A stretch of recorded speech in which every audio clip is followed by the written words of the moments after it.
அங்க இருக்கிற மனிதர்கள் பார்த்தீங்கன்னா, டெய்லி வந்து அவங்க அனிமல்ஸோட தான் வந்து அவங்களுடைய லைஃப்பை வந்து டீல் பண்றாங்க.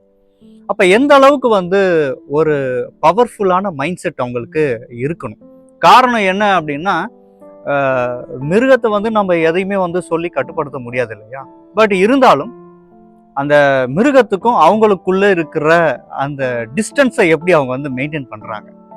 அதுக்கு எந்த மாரியான ஒரு வியூகங்கள அவங்க வந்து வச்சிருக்காங்க? நான் கேட்டிருந்தேன், புலி வந்து நம்மள எதனால அட்டாக் பண்ணுது?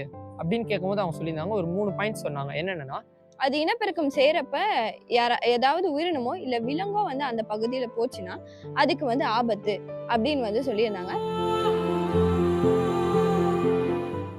அவங்களோட அதோட குட்டிங்க கூட இருக்கிற நேரம். அப்போ நம்ம யாராச்சும் கிட்ட போனோம்னா, நம்மள அடிக்கும். அதுக்கு இன்ஜுரி, அதாவது எதனா அடிபட்டுச்சுன்னா, அப்போ நம்ம கிட்ட போச்சுன்னா நம்மள அடிக்கும் அப்படின்னு சொல்லியிருந்தாங்க.